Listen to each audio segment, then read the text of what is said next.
Imagine walking to your mailbox today.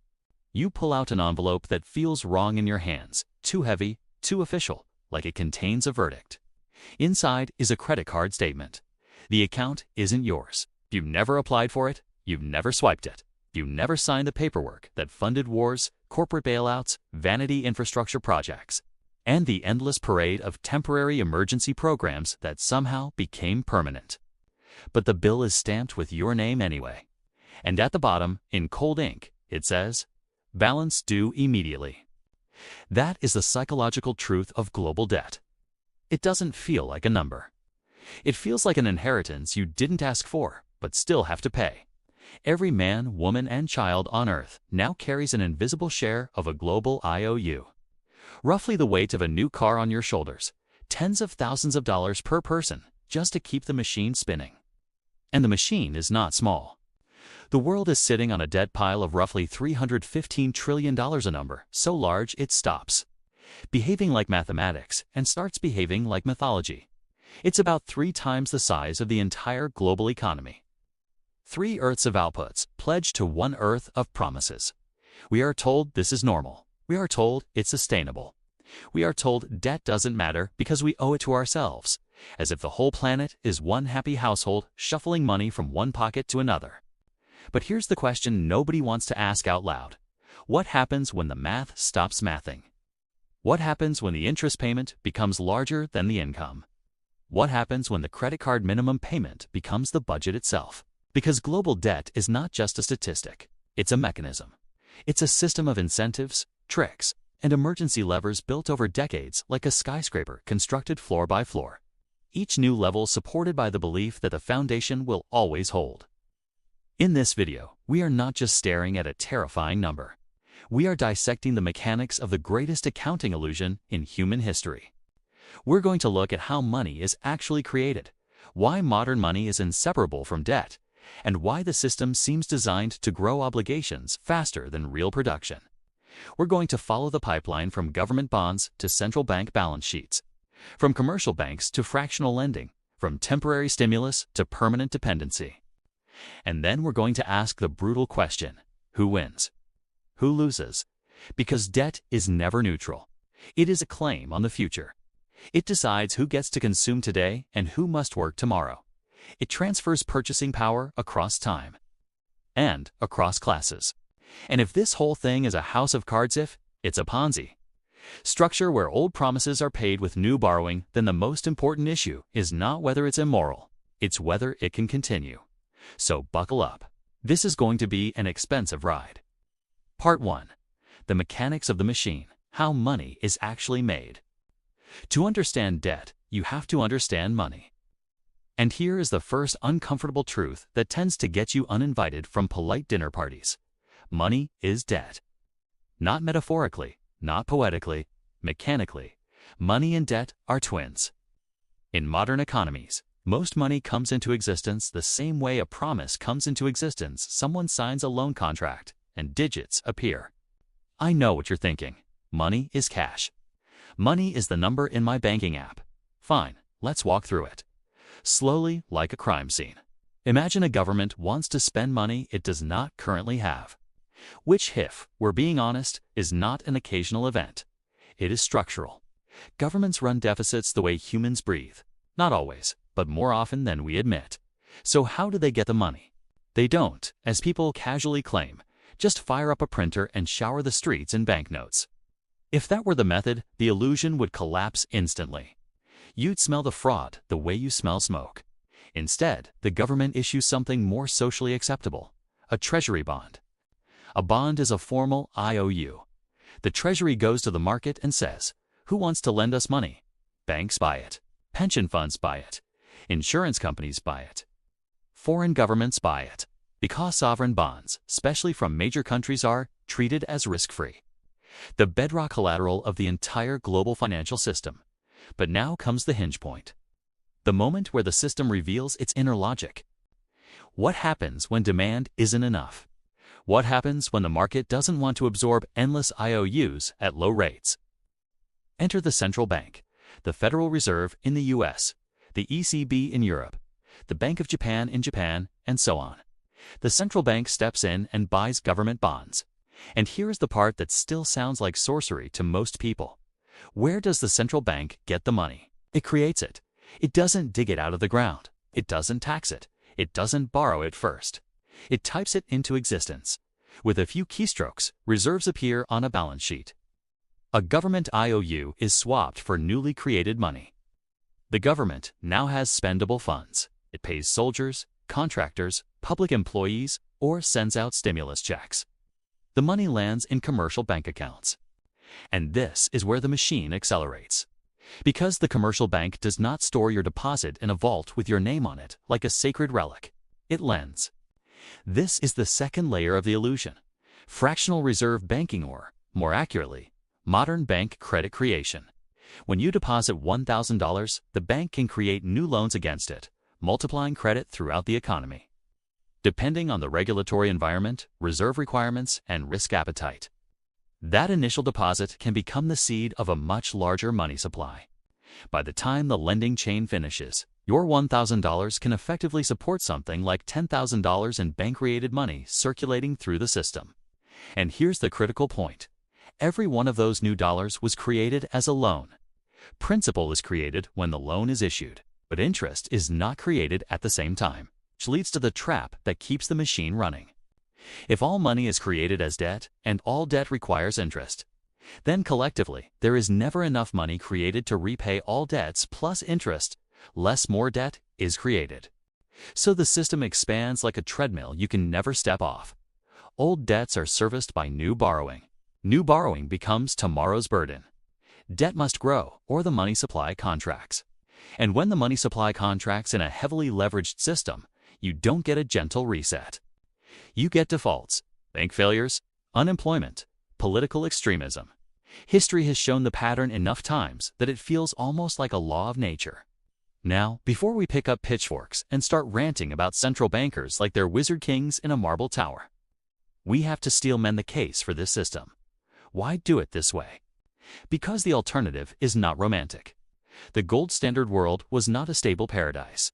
It was a world where panics could drain liquidity overnight, where banks collapsed in cascades, where a shortage of money could turn a recession into a depression that ate a decade of human lives. Fiat money and central banking, in theory, allow a modern economy to be shock absorbed. Liquidity can be injected to stop the bleeding. In 2008, that likely prevented the collapse from becoming a Great Depression 2.0. In 2020, it prevented a health crisis from instantly becoming a mass bankruptcy crisis. So yes, this elasticity has a purpose. But here's the problem. Shock absorbers are designed for potholes, not for driving off a cliff. And in the last 15 years, we have treated every problem, every recession, every policy failure as a reason to add more debt. The solution became reflexive. Lower rates, print liquidity, expand balance sheets, push the pain forward. The global debt-to-GDP ratio has surged beyond levels that would have sounded like satire in previous generations. We have pulled consumption from the future to enjoy it today. And then we told ourselves the future would magically be richer enough to handle the tab. But the future has arrived. And it brought a collection agency. In the next section, we'll talk about the drug that made this addiction possible. The era of free money ZIRP and NIRP, when central banks turned interest rates into a distorted mirror and markets learned that risk had a safety net. Because once money becomes free, the entire moral structure of capitalism changes, and the debt pile stops being a tool. It becomes the entire point. If money is the blood of the economy, interest rates are the heartbeat. They dictate speed, pressure, flow. They decide what lives, what dies, and what merely survives on life support. In a healthy system, the price of borrowing acts like gravity. It forces discipline. It punishes stupidity. It sets a hurdle that separates real investment from fantasy. If borrowing costs 10%, you don't casually take out millions to build a luxury dog hotel in a digital metaverse. You don't finance a company whose business plan is grow fast, lose money, and hope the next investor is dumber than the last. In a normal world, money has weight. Debt has consequence. But then we entered the anomaly. The era where central banks, terrified of collapse, pulled a lever so extreme it bent the laws of finance. Zero. After the 2008 financial crisis, policymakers were staring into the abyss. The global banking system had seized. Trust evaporated. Credit froze. If they let the system purge itself naturally, they feared the purge would look like the 1930s mass unemployment. Bank runs, political radicalization, and governments falling into the arms of extremists. So they did what central banks do when the room fills with smoke. They flooded it with liquidity. Interest rates were slashed to the floor. In the United States, the policy became known as ZIRP zero interest rate policy. Borrowing was made so cheap it felt like a subsidy to anyone with access to capital. And then it got even stranger. In Europe and Japan, zero wasn't low enough. They crossed into what should have been impossible: NIRPA negative interest rate policy. Pause and feel the absurdity of that for a second. In a normal universe, you lend me money and I pay you interest. In the NIRP universe, you lend me money and you pay me to hold it. For a while, there was an ocean of negative yielding debt across the world, trillions of dollars worth of IOUs where the lender was guaranteed to lose money if held to maturity. It was the financial equivalent of gravity pushing upward, a violation of common sense so extreme that people accepted it only because the alternative looked like collapse. Now, defenders of this era will tell you it was necessary. They'll say, deflation is a policy nightmare. If prices fall, people delay purchases. Demand collapses. Firms fire workers. Workers spend less. The spiral feeds itself. Central banks believed they were administering adrenaline, keeping the patient alive until the body healed. They might even be right. But here's the problem. Adrenaline is not a diet. You cannot live on it for 14 years. Because when money is free, it does not quietly flow into productive investment like water fertilizing soil. It floods into the path of least resistance. And in modern capitalism, the path of least resistance is not necessarily factories, wages, or productivity. It is assets, real estate, stocks, private equity, speculative tech, crypto, anything that can absorb cheap capital and promise returns in a world where safe returns have been murdered by policy. This is how we got the everything bubble. When government bonds yield near zero, investors go hunting for yield the way starving people go hunting for food. Pension funds that need 7% returns can't survive on 1% treasuries. Insurance companies can't meet obligations on negative rates. Wealth managers can't justify their fees on cash that earns nothing. So everyone shifts outward into risk. And once risk becomes mandatory, the market stops being a place where prices reflect reality. It becomes a place where prices reflect desperation. This is how you get a world where homes become investment vehicles instead of shelter. Stocks rise even while the real economy struggles. Speculative assets surge because liquidity has to go somewhere. And new financial products are invented not to create value, but to manufacture yield. It wasn't just a bubble. It was an engineered environment where bubbles became the natural output. And the most important side effect was not just market charts, it was a social earthquake. Because when assets inflate faster than wages, society splits into two tribes: those who owned assets and those who didn't. If you already owned stocks, you looked like a genius. If you already owned property, you gained wealth while sleeping. If you were young, renting, working for wages, and trying to save, you lived in a different reality. The price of entry into stability sprinted away from you. Houses doubled, rents climbed, education costs rose. Meanwhile, paychecks crawled. A whole generation watched the finish line move farther away the harder they ran. This wasn't just inequality. It was a wealth transfer disguised as monetary policy. And then came the zombies. The most terrifying creature created by free money wasn't the billionaire. It was the company that should not exist. A zombie company is a firm that doesn't generate enough profit to cover even the interest on its debt. In normal capitalism, these companies die. That is supposed to be the cleansing mechanism. It's brutal, yes, but it frees resources, labor, capital, and market share for better, more efficient businesses. Creative destruction is the ugly engine behind productivity growth. But in the era of ZIRP, death was postponed. When interest rates are near zero, even the weak can refinance forever. Debt becomes a revolving door. A dying company borrows to pay old loans. Lenders extend and pretend.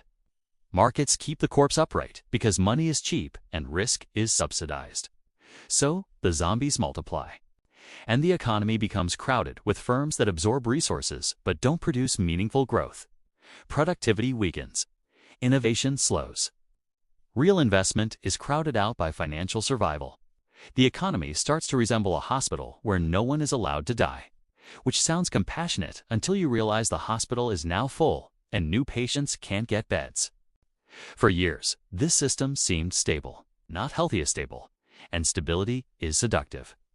It makes people believe the rules of gravity have been repealed. It makes politicians reckless because borrowing feels painless. It makes corporations addicted to buybacks and cheap refinancing. It makes households stretch for mortgages they can only afford in a world where rates never rise. The entire civilization quietly internalized one belief: free money is normal now. Then the monster woke up. Inflation, the thing policymakers thought they had tamed, returned in 2021 and 2022 not as a small inconvenience, but as a force strong enough to break the spell. Supply chains fractured. Energy prices surged. Fiscal stimulus met constrained production. Labor markets tightened. And the currency itself began to lose purchasing power in a way that could no longer be explained away as transitory. Central banks had no choice. They did the one thing the debt-based world is structurally allergic to. They raised rates. And the moment rates rise, the whole debt machine begins to reveal its weakness. Because governments, corporations, and households didn't pay down their debt during the free money era, they loaded up on more. Debt was the fuel. Low rates were the oxygen. Now oxygen is being removed, and the fire is starting to choke. In the next section, we reach the mathematical cliff, when interest eats the world. We'll look at how rolling debt becomes a death spiral when refinancing costs explode. Why interest is becoming one of the fastest-growing line items in major budgets, and why printing to pay isn't a solution, it's a stealth default. Because the bill didn't disappear, it just grew quietly in the dark, and now the due date is getting closer. Let's do a quick mental test. What is the single biggest expense for a modern government? Most people will say the military, or healthcare, or pensions, or some bloated bureaucracy in the capital. That answer made sense in the old world. But in the debt world, the world we built after 2008, the fastest-growing expense isn't tanks, or hospitals, or welfare checks. It's interest, not the principal, not the original spending that bought something tangible. Just the fee for having borrowed. Just the rent paid to the past. For years, the system survived because governments and corporations learned a trick that looked like genius. They stopped treating debt like something you pay off and started treating it like something you roll over forever. It's the credit card strategy on a civilizational scale. You have a balance due, you don't pay it down. You open a new card and transfer the balance. As long as the new card has a lower interest rate, the monthly payment looks manageable. The debt becomes sustainable, not because it shrinks, but because servicing it stays cheap. That was the miracle of the free money era. Governments issued bonds at 1% or 2%. Corporations refinanced again and again. Homeowners locked in mortgages that felt like free rent. Everyone became dependent on one fragile assumption: rates will stay low forever. Then 2022 happened. Inflation surged. Central banks raised rates at a pace that would have seemed impossible a few years earlier. And suddenly, the refinancing trick turned into a trap. Here is the mechanics of the nightmare scenario, stripped of jargon. Most sovereign debt is not repaid in full like a car loan. It matures and gets refinanced. A bond comes due, and the government issues a new bond to pay off the old one. That's not scandalous, it's normal. But the entire model collapses if the refinancing cost jumps. Imagine you refinanced your mortgage for 15 years at 2%. Then one day, the bank says the new rate is 7%. Your house didn't change, your income didn't triple, but your monthly payment explodes. That is what rising rates do to heavily indebted systems. Now scale it up to sovereign size. If a government carries tens of trillions in debt and its effective cost of borrowing rises by a few percentage points, the interest bill doesn't just increase, it compounds into a dominating force. And when interest becomes the biggest line item, something strange happens. Policy stops being about the future. Policy becomes about servicing the past. This is where the phrase debt spiral becomes more than a warning. It becomes a loop. A government runs a deficit spending more than it collects. It borrows to cover the deficit. Higher interest rates raise the cost of new borrowing. The interest bill becomes larger. That larger interest bill increases the deficit. So the government borrows more partly just to pay the interest. Then the cycle repeats. It's a fire that feeds itself.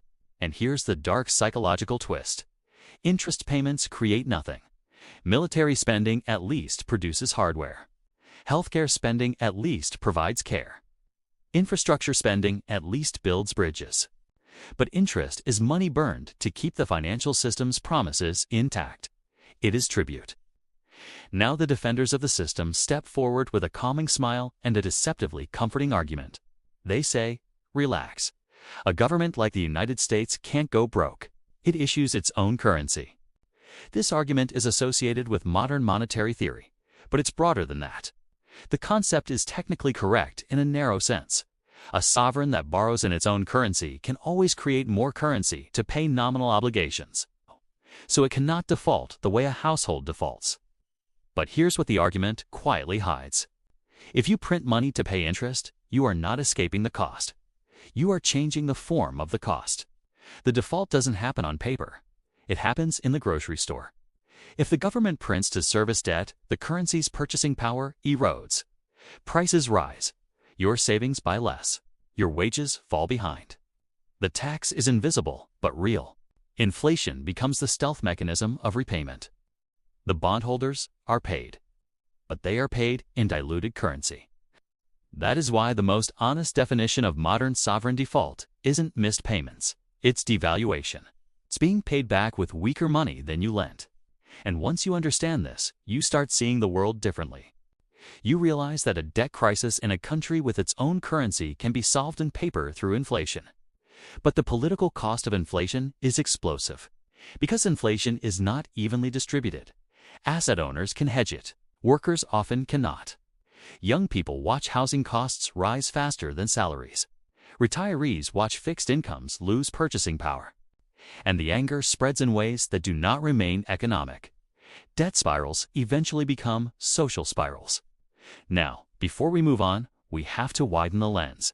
Because if rising rates are painful for the United States, the issuer of the world's reserve currency, then what happens to everyone else? Spoiler, it's worse. Much worse. Because most countries do not have the luxury of borrowing in their own money. Most countries have to borrow in someone else's currency, usually the dollar. And this is where the global debt machine reveals its imperial geometry. There's an old line in finance, attributed to a former U.S. Treasury Secretary. The dollar is our currency. But it's your problem. When the U.S. raises rates, global capital floods into dollars. Emerging market currencies weaken. Dollar-denominated debt becomes harder to service. Countries that were stable at 2% rates become fragile at 6% rates. And when fragile countries break, the consequences are not abstract. They are fuel shortages, food shortages, medicine shortages, political collapse, mass migration.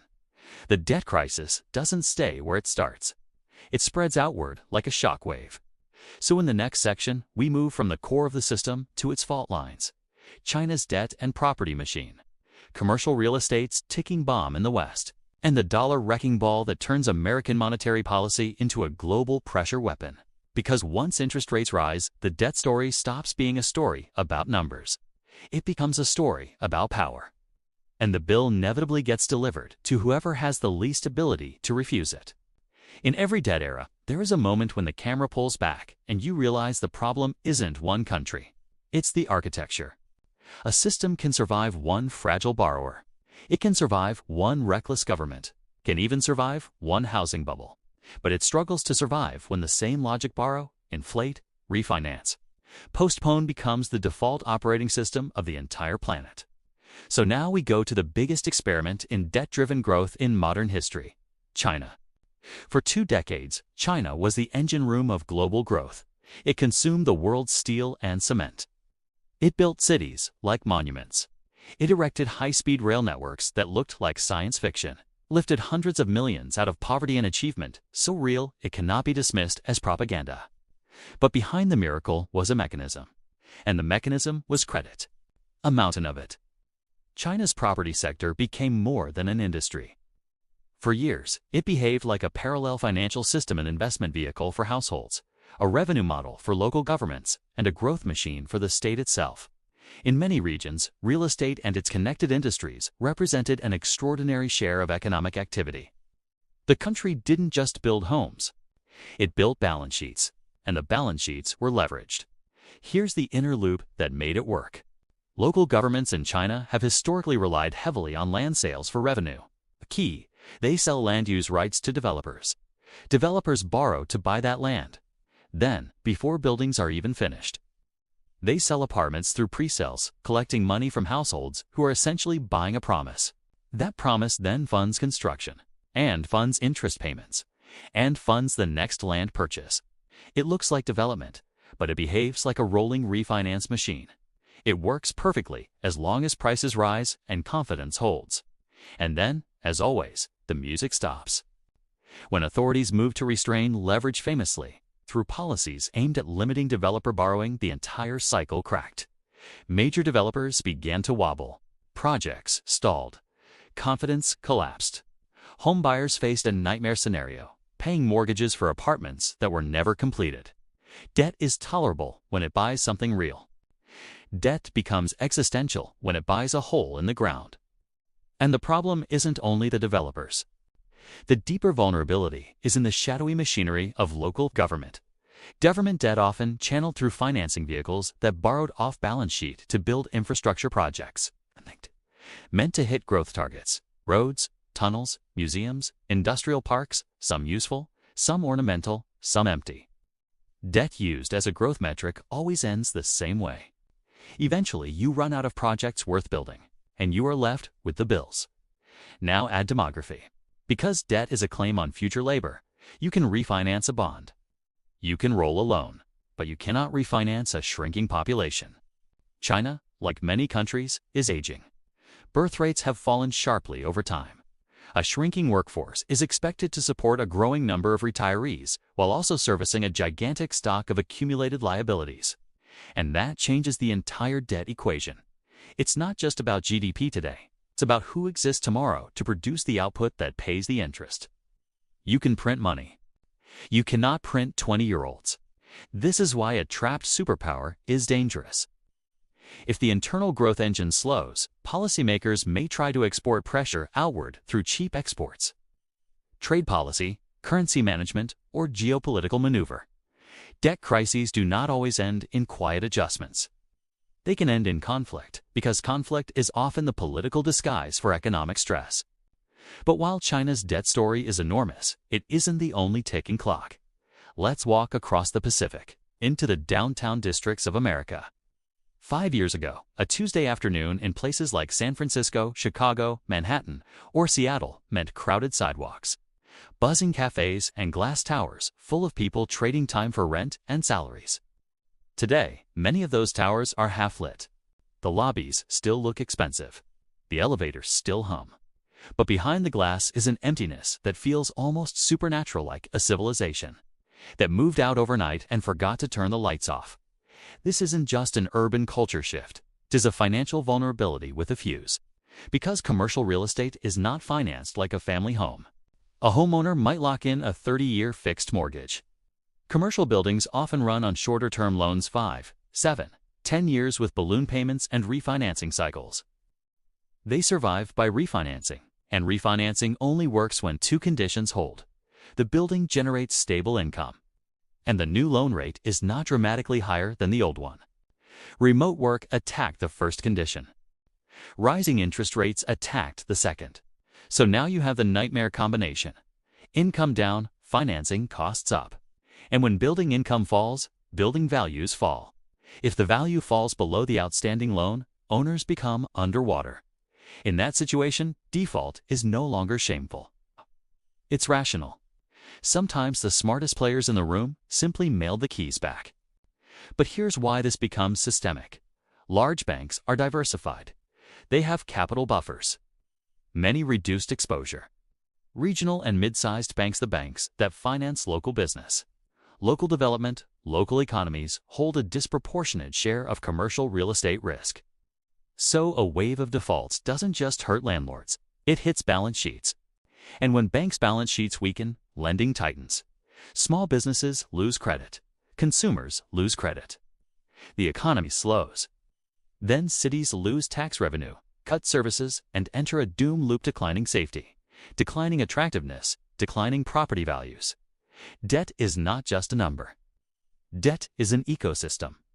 And now we arrive at the most global force of all, the dollar. If the US dollar is the world's reserve currency, then US interest rates are a global gravity field. When America raises rates, money flows into dollars like water flowing downhill. Emerging market currencies weaken, debt burdens rise, capital flees, and whole countries get squeezed. This is the phenomenon economists call original sin. Many developing countries cannot borrow long-term in their own currency at reasonable rates. Investors demand dollars. So these countries borrow in dollars, but their tax revenue is in local currency. Their wages are in local currency. Their economy is priced in local currency. So the moment the dollar strengthens or rates rise, the cost of servicing dollar debts explodes. It's as if your mortgage payment doubled overnight because another country's central bank changed policy. It feels unfair because it is structurally asymmetric. This is why Fed tightening cycles often coincide with emerging market crises. It's why countries like Sri Lanka can run out of dollars and suddenly can't import fuel. It's why Egypt can spend staggering shares of its revenue just paying interest. It's why Argentina becomes a recurring tragedy. When the world's reserve currency tightens, countries on the edge feel it first. And then they call the lender of last resort, the IMF. This is the hidden connection between the debt machine and the global power system. The IMF becomes the emergency room when dollar funding evaporates. It provides dollars, but it also demands adjustment. It becomes both rescuer and disciplinarian because it is trying to restore solvency in a world where the rules are written by the currency issuer. And the moral irony is sharp. The richest nations have the most policy flexibility, the most monetary tools, and the easiest refinancing. The poorest nations borrow in hard currency, face the harshest adjustment, and endure the most immediate social consequences. So the global debt machine is not merely financial, it is political. It is hierarchical, and it is beginning to collide with a limit that no central bank can print away. People, because the deepest assumption behind a growing debt pile is a growing base of future workers and future taxpayers. When that base shrinks, the debt structure begins to resemble what the title implies, not just a loan, not just a bubble, but something closer to a Ponzi dynamic: hold promises paid by new entrants. So in the next section, we go to the final layer, the demographic cliff, the soft default strategy known as financial repression. And the question every system eventually faces when obligations grow beyond reality: if the debt can't be paid back in honest money, how do they make it disappear? At the end of every debt cycle, there is always the same moment of silence, a pause where the world realizes the numbers aren't just high, they are unpayable. Not because people are lazy, not because governments are uniquely evil in this generation, but because the system is built on one fragile assumption, that tomorrow will always be larger than today. More growth, more workers, more taxpayers, more buyers, more new money to roll the old promises. That assumption is now cracking, because the one resource you cannot print, no matter how many trillion-dollar programs you announce, is human. Labor, people, and we are running out of them in the places where the promises are largest. This is the demographic cliff. Most people treat demographics like a slow social topic, like something you discuss in a policy seminar or a documentary about Japan's aging villages. But demography is not sociology, 'tis math, and debt is a claim on future labor. When a government borrows, it is effectively sending a message into the future. People not yet born will work to repay what we consume today. That works when population is growing and productivity is rising. It breaks when populations shrink and societies age. Because the debt cycle is structurally similar to a Ponzi scheme in one key way, it needs a widening base. Early obligations are serviced as long as new contributors keep entering the system. As long as there are enough workers paying taxes to support retirees, enough buyers to support asset prices, enough young households to buy homes, enough borrowers to refinance the previous generation's debt. But what happens when the base narrows? This is why pension systems around the world are under strain. People imagine their retirement contributions go into a lockbox with their name on it. They don't. Most pay-as-you-go systems simply transfer money from today's workers to today's retirees. It works when you have a huge worker base and a small retiree population. It fails when the ratio collapses. In 1950, many countries had far more workers per retiree. Today, the ratio is dramatically lower. And in the coming decades, it will fall further. This is not a partisan argument. Mystiketa and arithmetic does not negotiate. Now, optimists respond with technology. They say AI automation, robots' productivity will explode. One worker will do the job of 10. The pie will grow even if the number of people shrinks. Maybe, but even if AI transforms certain sectors. There are two brutal constraints. First, physical care is hard to automate. A society with a massive elderly population doesn't just need spreadsheets and software. It needs nurses, caregivers, technicians, builders, people who maintain the physical world. You can automate an email campaign. You cannot easily automate caring for millions of frail bodies. Second, even if AI creates enormous wealth, that wealth must be captured by public systems to cover public promises. And history suggests that when new technology creates wealth, does not automatically flow into pension funds or healthcare systems. It often concentrates in capital owners first, which leaves societies facing three political choices, none pleasant. Cut benefits. Raise taxes dramatically. Inflate the promises away. And almost every time in history, when those are the options, policymakers choose the third. Not openly, not proudly. Through a mechanism as old as empire. Financial repression. This is the soft default. The polite way of breaking promises without admitting you broke them. A hard default is a headline. It is a crisis event. Government fails to pay bondholders. A soft default is subtler. It is the government paying you back in money that buys less. You receive the dollars, but the dollars are thinner. The repayment happens, but the value vanishes. This is not a modern invention. We have been here before. After World War II, many governments carried enormous debt loads. In the decades that followed, they reduced debt burdens not solely through heroic surpluses, but through a combination of moderate inflation and interest rates kept below. Inflation saw the real value of debt eroded over time. That is financial repression, keeping borrowing costs artificially low while inflation quietly eats the burden. It's like paying down your mortgage by secretly shrinking the value of the currency the mortgage is denominated in. Bondholders get paid, but they are paid back with a diluted unit. And now comes the 21st century twist. In 1945, capital was captive. Controls were common. It was harder to escape into another currency, another jurisdiction, another asset class. You were inside the house whether you liked it or not. Today, capital moves instantly. If people sense repression, if they sense their savings will be bled slowly, money looks for exits. Other currencies, gold, offshore assets, crypto, anything that feels less controlled. So if governments want to run a long-term repression strategy now, they need something more than low rates. They need control. This is where the conversation gets tense, because it touches a new frontier.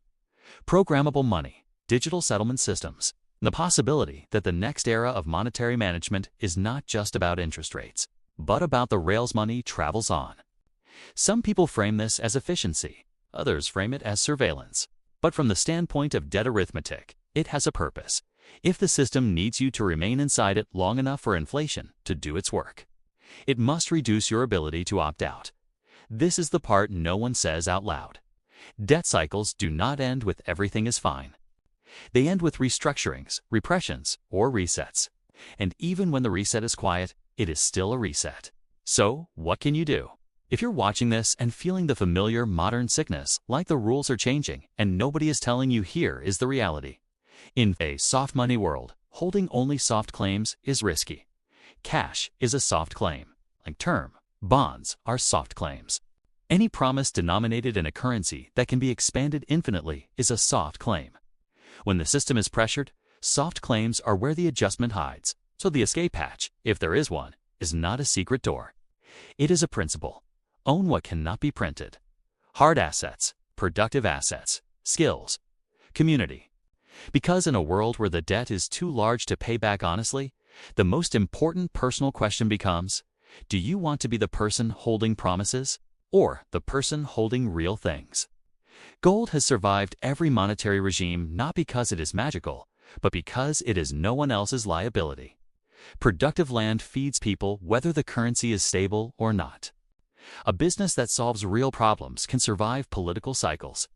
Even the idea of digital scarcity, whatever your view of it, exists because people are searching for a form of value that doesn't depend on a committee's decision. And this brings us to the final, uncomfortable truth of global debt. The debt will not be repaid in the way you were taught debt is repaid. There will not be a heroic moment where the world pays it off. Instead, it will be paid through higher taxes in some places, lower services in others, inflation that quietly erodes purchasing power, and policies designed to keep the system from collapsing fast by making it bleed slowly. This is why debt cycles feel like wealth transfers, because they are. They transfer from savers to debtors, from the prudent to the leveraged, from the young to the old, from labor to asset owners. Less labor owns assets too. And the system's greatest advantage is that most people don't see it happening in real time. They argue about surface politics while the deeper arithmetic continues working underneath like a tide. So don't give the system your ignorance for free. Understand the plumbing. Get out of bad debt if you can. Build resilience that is not dependent on permanent, cheap money. Because the era of easy refinancing is ending. The bill is arriving. And the future we borrowed from, no longer a vague place. It's the next decade. The question isn't whether the global debt pile is real. It's who will be forced to absorb the cost of making it disappear.